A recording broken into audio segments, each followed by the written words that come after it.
আসসালামু আলাইকুম। আমি এখন একটি ক্লাস নেব হোমিওপ্যাথিক একটি মেডিসিন।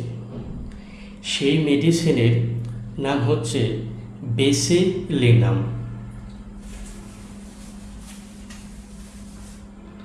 এই বেসিলিনাম যে একটা মেডিসিন, এই মেডিসিনটি একটি ডাক্তার, তো তার নাম হচ্ছে ভার্নেক, কর্তৃক ওষুধটি রচিত।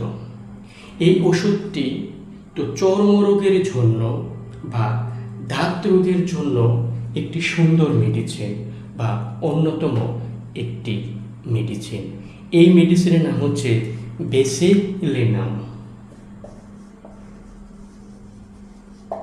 বেসিলিনাম, এই বেসিলিনাম যে ওষুধটি যক্ষা রোগীর যক্ষাগ্রস্ত থেকে বা ফুসফুস হতে যক্ষা যার বিশিষ্ট থেকে এই ওষুধটি তৈরি করা হয়। যদি কোনো রোগীর মধ্যে তার বংশ পরাণয়ে যদি যক্ষা রোগী দেখতে পাওয়া যায়, তাহলে এই বেসিলিনাম মেডিসিনটি অত্যন্ত গুরুত্বপূর্ণ হিসাবে ভূমিকা পালন করে থাকে। তাই আমাদের হানিম্যান স্যার সে একটা কথা বলেছেন যে treat the patient not the disease, অর্থাৎ রোগীর সেবা করো, রোগের নয়। আমরা যদি এই বেসিলিনামের যে মেডিসিনটা যদি আলাপ আলোচনা করি, তাহলে কিছু চরিত্র পাওয়া যাবে। সেই চরিত্রের মধ্যে একটি চরিত্র নাম হচ্ছে কাতরতা। কাতরতা,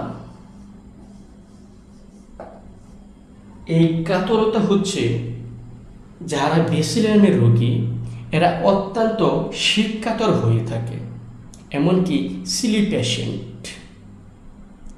এদের নিজের অজান্তেই অনেকটা ঠান্ডা অনুভব করে। বছরের প্রায় সবসময়ই ঠান্ডা লেগে থাকার প্রবণতা দেখা যায়। তো 2 নম্বর যে চরিত্রটি, তো সেটি হচ্ছে ডিজায়ার অফ ফুড, অর্থাৎ এই বেসিলিনামের রোগী কি কি খাবার পছন্দ করে। এরা খাবার পছন্দ করে, অধিক মাংস পছন্দ করে। যারা বেসিলিনামের রোগী এরা বেশি মাংস পছন্দ করে।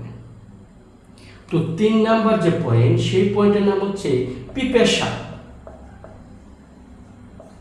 তো পিপাসা, যারা বেসিলিনামের রোগী এদের পিপাসা মোটামুটি লেগেই থাকে। তো 4 নম্বর যে পয়েন্ট, সেই পয়েন্টের নাম হচ্ছে মাইন্ড সেট আপ। যারা বেসিলিনামের রোগী এদের মাইন্ড সেট আপটা কেমন হয়? এরা ভ্রমণ অধিক পছন্দ করে। এরা কুকুরকে দেখে বেশ ভয় পায়। এরা ওভার সেন্সিটিভনেস আর ইজিলি এক্সাইটেড, অর্থাৎ এরা সহজে রেগে ওঠে। এদের মাইন্ড সেট হচ্ছে এরকম। তো 5 নম্বর যে পয়েন্ট, সেই পয়েন্টের নাম হচ্ছে শারীরিক গঠন।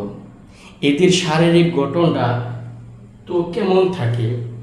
তো শারীরিক গঠন থাকে লম্বা থাকে, এরা থাকে চিকন, এরা থাকে রোগা, এরা থাকে শরীর ক্ষয়প্রান্ত মানুষ। আমরা যদি এই সমস্ত বৈশিষ্ট্যগুলো দেখতে পাই, আমরা তখন বুঝে নেব এই সমস্ত পেশেন্ট হচ্ছে বেসিলিনামের মেডিসিনের patient. On the other hand, আরেকটা অন্যতম চরিত্র হচ্ছে জিএম, অর্থাৎ জেনারেল মোডালিটিজ। জেনারেল মোডালিটিসটা কি? এই মেডিসিনটা হচ্ছে চর্মরোগ বা দাঁত রোগ সবসময় শীতে বৃদ্ধি পাবে।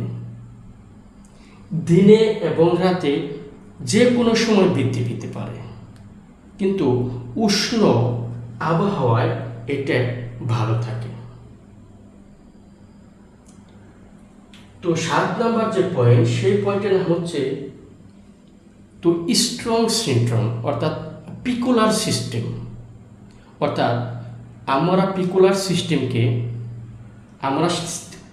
আমরা সেই সিস্টেম বলে থাকি যে এই চরিত্রটা অন্য কোনো মেডিসিনে পাওয়া যাবে না, শুধু বেসিলিনিয়ামে পাওয়া যাবে। যেমন যাদের দাঁতরোগ শরীরে থাকে, ওই দাঁতরোগের সাথে সাথে তাদের ঠান্ডা লাগবে, এমনকি তো সর্দি লেগে থাকবে। আমরা তখন 100% ধরে নেব এই মেডিসিনের রোগী, এমনকি বেসিলিয়ামের রোগীটি হচ্ছে এই সিমটম বা এই বৈশিষ্ট্যতা প্রকাশ পায়। আরেকটা যে 8 নম্বর পয়েন্ট, সেটা হচ্ছে স্টুল, অর্থাৎ মল। এদের মল থাকে কখনো শক্ত থাকে, তো কখনো লম্বা থাকে, আবার কখনো নরম থাকে, তো কখনো পাতলা থাকে। আমরা তখন আইডেন্টিফাই করে নেব এই মেডিসিনটি হচ্ছে বেসিলিয়ামের রোগীর মেডিসিন। তো 9 নাম্বার যে পয়েন্ট, সেটা হচ্ছে ঘাম। এদের ঘাম সর্বশরীরে ভালোই লেগে থাকে। এদের শরীরের ঘাম সবসময় ঠান্ডা থাকে।